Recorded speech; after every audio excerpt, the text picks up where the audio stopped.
Ngomong dikit batu, ngomong dikit batu. Baiklah, perkenalkan nama saya Rizal Vendio Perninangin dengan NIM 4212201086.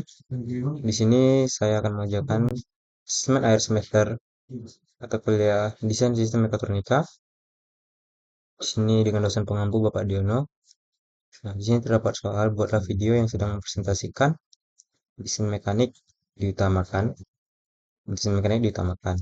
Jika tidak ada desain, jika tidak ada, boleh juga mempresentasikan desain elektrikal ataupun sistem informasi pada PBL selama 20 menit.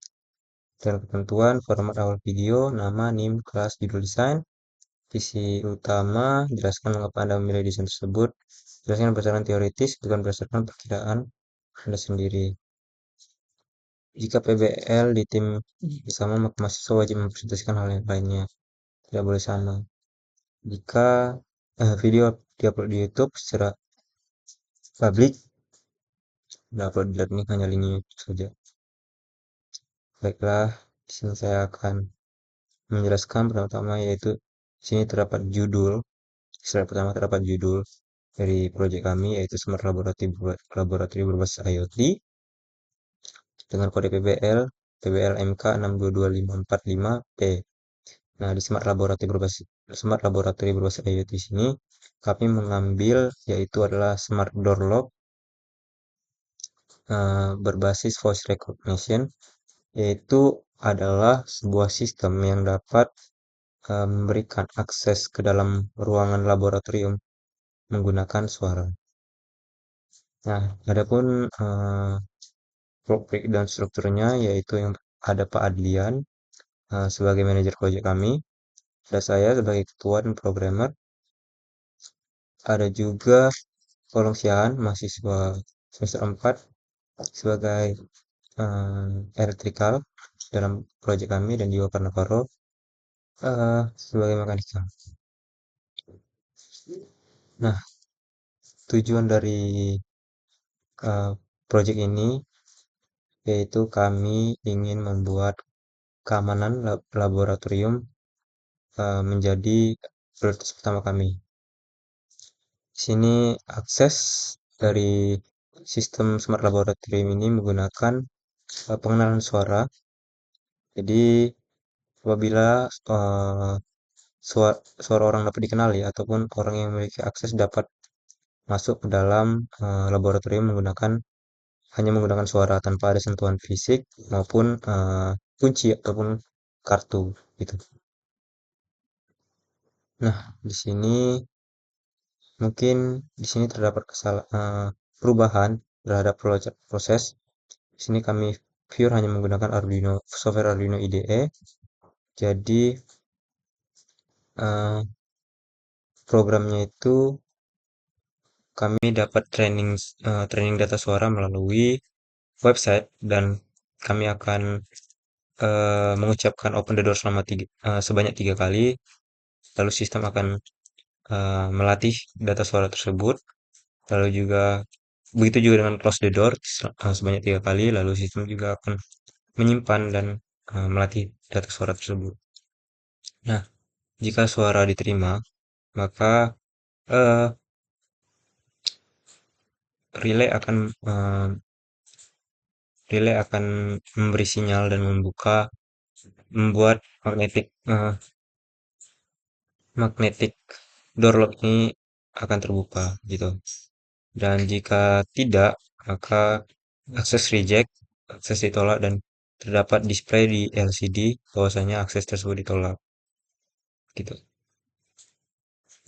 Begitu juga dengan akses diterima, maka LCD akan memberikan tulisan display yaitu akses diterima dan speaker yang uh, mengirimkan feedback berupa suara yang sudah disimpan di dalam DV player. Seperti contohnya akses diterima gitu. Terus selesai. Jadi sini saya akan menjelaskan juga sedikit tentang desain mekanikal. Nah, di sini desain mekanikal kami berukuran kurang lebih 16 cm ya.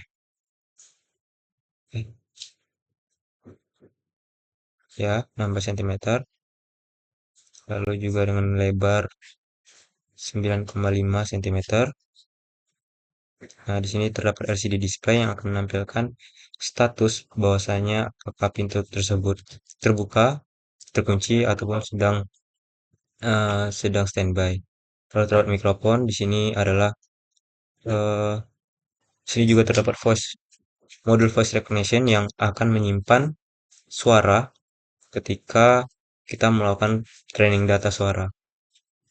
Lalu juga mikrofon ini juga berguna, modul voice recognition ini juga berguna sebagai eh, pemberi sinyal eh, sistem apakah suara dapat diterima, dan eh, DSP juga akan mengirim sinyal ke relay, dan lalu relay akan mengirim sinyal ke magnetic door clock.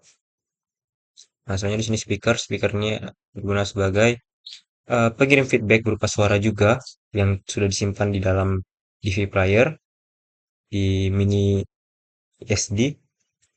Lalu di sini juga ada terminal block yang berfungsi sebagai eh, mempermudah wiring saja agar dan juga menambah nilai estetika. Nah, untuk desain ini di akan diletakkan di dinding dengan ukuran setinggi mulut. Mikrofonnya akan terletak di bagian mulut orang dewasa agar eh, mikrofon ini dan modul ini juga dapat dapat mendengar atau memproses data suara dengan mudah. Nah, di sini adalah eh, electrical desainnya. Di sini ada LCD untuk 15 kali 2C, itu yang akan menampilkan status secara real time, ya. Lalu di sini ada DV player untuk menyimpan suara-suara feedback, alarm, akses diterima, akses ditolak. Terdapat juga relay satu channel di sini. Lalu ada PSU, di sini adalah power utamanya. Di sini kami tidak menggunakan solenoid, kami menggunakan magnetic door lock. Lalu terdapat step down, terdapat tombol door exit yang akan diletakkan di bagian dalam ruangan. Lalu ada ESP sebagai otak dari semua sistem. Di sini kami menggunakan ESP WeRoam. Jadi dapat diakses menggunakan web, menggunakan WiFi juga. Lalu di sini ada magnetic switch sensor. Di sini fungsinya adalah salah satu contohnya, misalkan terdapat seseorang yang membuka yang tidak memiliki akses ke dalam ruangan, ke dalam laboratorium, tetapi dia memaksa membuka pintu, maka magnetic switch ini akan memberikan sinyal bahwasanya terdapat orang yang membuka secara paksa pintu, dan maka di sini DV player akan speaker akan memberikan feedback berupa alarm, suara alarm gitu. Nah, di sini saya juga bertugas. Di sini juga ada modul voice recognition. Modul ini berfungsi sebagai eh, penyimpan suara kita juga di sini, lalu juga pemberi input suara juga. Jadi dialah yang menentukan bahwasanya apakah akses kita ditolak atau diterima. Nah, di sini adalah website eh, menggunakan localhost yang saya buat.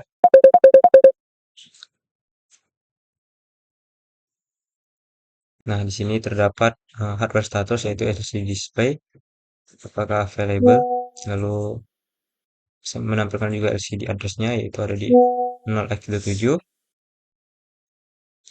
lalu ada voice module, DV player, WiFi connection. Nah, di sini juga terdapat status pintu secara real time, apakah dia terkunci ataupun posisinya terbuka ataupun terkunci gitu. Lalu eh, jadi kita dapat memonitoring secara real time menggunakan website ini baik dari laptop atau dari HP. Nah, maaf. Nah, di sini terdapat button unlock door dan lock door, lalu review status. Fungsinya adalah eh, menggunakan akses sistem, menjalankan sistem menggunakan web, menggunakan localhost yang sudah saya buat. Nah, di sini saya juga akan menjelaskan apabila komponen kami mendapatkan semua komponen, maka sistem akan eh, secara fisik akan berfungsi, lalu sistem akan mengenal suara secara otomatis, mengenal suara secara otomatis. Nah, jika kami tidak mendapatkan komponen, maka kami akan mensimulasikannya saja. Nah, di sini kami sudah mendapatkan semua komponennya, jadi kami juga sudah menyelesaikan proyek ini. Oke, selanjutnya mungkin itu saja yang dapat saya sampaikan. Kurang lebihnya saya mohon maaf. Terima kasih.